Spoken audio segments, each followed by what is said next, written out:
दिल्ली शहर में रोहन नाम का एक छोटा बच्चा अपने माता पिता के साथ रहता था। रोहन पढ़ने में कुछ खास नहीं था। उसकी इसी बात से रोहन के माता पिता बड़े ही परेशान रहते थे।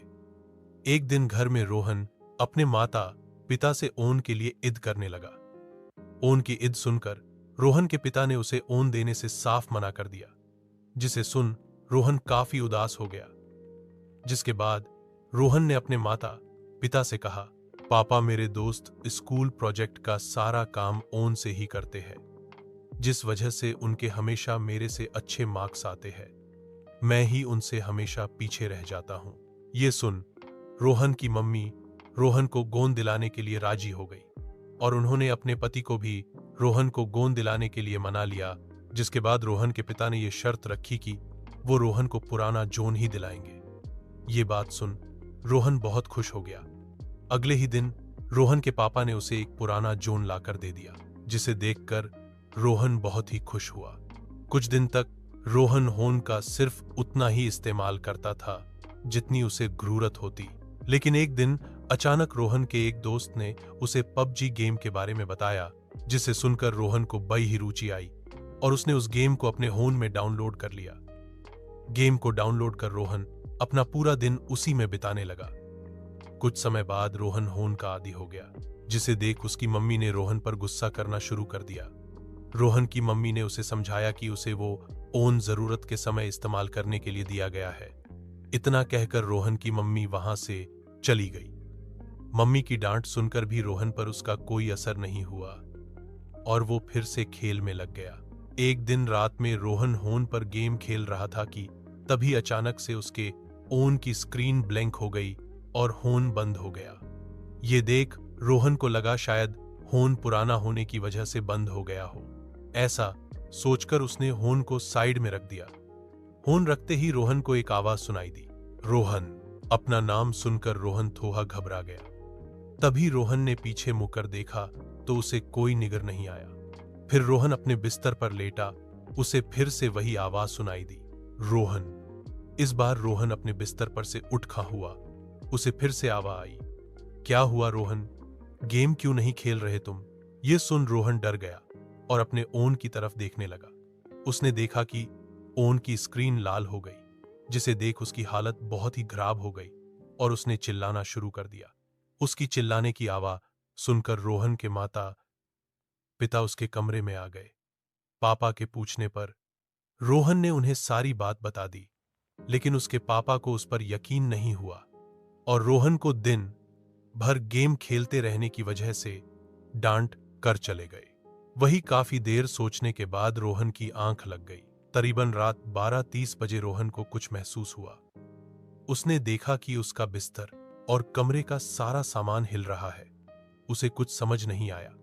जब वो अपने बिस्तर से उतरा तो उसने देखा कि उसका जोन हवा में उड़ रहा है और उसके जोन से आवाजें आ रही है। रोहन, क्या हुआ? गेम क्यों नहीं खेल रहे तुम? अपने सामने इतना डरावना नजारा देख रोहन डर कर बेहोश हो गया। अगली सुबह जब वो उठा तो उसने अपने मम्मी पापा को सारी बात बताई, लेकिन उन्होंने रोहन की एक न सुनी। ऐसे ही दिन बीतते गए। कुछ दिनों बाद जब कुछ नहीं हुआ तो रोहन ने फिर से पबजी खेलना शुरू कर दिया। काफी रात हो गई थी और रोहन पबजी खेल ही रहा कि तभी रोहन को अपनी स्क्रीन पर एक डरावना चेहरा दिखा, जिसे देख वो डर कर कांप गया।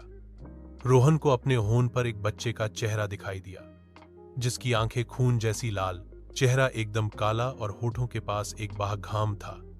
जिसे देख रोहन ने तुरंत अपना होन फेंक दिया और होर से चिल्लाया, मम्मी पापा। इतने में रोहन के मम्मी पापा उसके कमरे में आ गए। रोहन की बुरी हालत देख उसके मम्मी पापा डर गए। दोनों के पूछने पर रोहन ने उन्हें सारी बात बता दी। सब सुनने के बाद रोहन के पापा ने ओन की तरफ अपना हाथ बढ़ाया, लेकिन ओन हवा में उड़ गया और उसमें से आवाजें आने लगी, हा हा हा। क्या हुआ रोहन, अब तुम गेम नहीं खेलोगे? आओ खेलो, मुझे भी तुम्हारे साथ खेलना है। अपने सामने का नजारा देख रोहन के पापा समझ गए कि मामला कुछ गड़बड़ है। तभी रोहन के पापा ने कहा, मुझे पता कि तुम एक काली शक्ति हो, जिस पर वे समझदार लगते हो तुम, पर मेरे बारे में पता लगाना बहुत ही मुश्किल है। बस रोहन के साथ मुझे ये पबजी गेम खेलनी है। इतना कहकर आवाज बंद हो गई और होन नीचे जमीन पर गिर गया। जिसके बाद रोहन के पापा ने तांत्रिक को बुलाने का फैसला किया। अगले ही दिन रोहन के पापा ने तांत्रिक को अपने घर में बुला लिया। तांत्रिक ओन को देखकर ही समझ गया कि इसमें कोई आत्मा है। जिसके बाद उसने ये बात रोहन के मम्मी पापा को बता दी। इस बात को सुन दोनों ही काफी डर गए और तांत्रिक से इसका समाधान निकालने के लिए उनसे कहा। जिसके बाद तांत्रिक ने मंत्र पढ़ना शुरू किया। आलतू जलालतू, इस आत्मा के बारे में बता तू। तांत्रिक के मंत्र पढ़ते ही भूत होन से निकलकर सामने आ गया। सब उस भूत को देखकर हैरान हो गए, क्योंकि वो किसी छोटे बच्चे का भूत था। जिसके बाद तांत्रिक ने उस भूतिया बच्चे से उसके बारे में पूछा। भूतिया बच्चे ने बताया कि वो रोहन को सबक सिखाना चाहता है। सबक सिखाने वाली बात पर तांत्रिक ने पूछा कि रोहन ने तेरा क्या बिगाड़ है जो तू उसे सबक सिखाना चाहता है। जिस पर भूतिया बच्चे ने अपनी कहानी बताई। मैं भी रोहन की तरह जिद्दी था। जिस तरह रोहन ने अपने ओन के लिए घर में जिद की थी, मैंने भी वैसे ही की थी। और ओन आने के बाद मैं भी पब जैसे खेल के पीछे पागल हो गया। ओन का ज्यादा इस्तेमाल करने की वजह से मुझे अपने मम्मी पापा से डांट पड़ती थी, लेकिन मैं उनकी सुनता ही नहीं था। एक दिन मम्मी ने मेरा ओन लेकर कहीं छुपा दिया।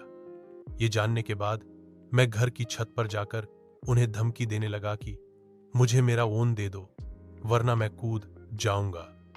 लेकिन उन्हें डराने के चक्कर में मेरा पैर फिसल गया और मैं छत से गिर गया। जिसके बाद मेरी मौत हो गई और मेरी आत्मा इसी ओन में बस गई। कहानी सुनने के बाद तांत्रिक ने उससे पूछा कि इसीलिए तुम्हारे मम्मी पापा ने तुम्हारा ये जोन बेच दिया। जिस पर भूतिया बच्चे ने बोला, उन्हें तो इस बारे में पता ही नहीं था, बस मेरी याद ना आए इसलिए उन्होंने ये कोन बेच दिया। जब मैं यहां आया तो मुझे रोहन भी वैसा ही करता दिखा जैसा कि मैं था।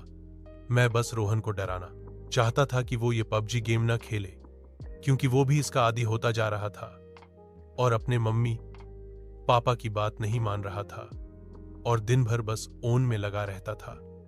मुझे पता है कि जब आप अपने घर वालों से दूर हो जाते हैं तो आपको कैसा लगता है। ये सब बातें सुन रोहन को एहसास हुआ कि वो कितनी बड़ी गलती कर रहा था। उसने भूत को बोला कि वो अब से ओन का बस उतना ही इस्तेमाल करेगा जितनी उसे जरूरत है और मम्मी पापा की बात भी मानेगा। ये सब सुनकर भूत वहां से चला गया। साथ ही रोहन ने अपने माता पिता से अपनी गलती की माफी मांगी और ये भी वादा किया कि अब वो खूब मन लगाकर पढ़ाई करेगा।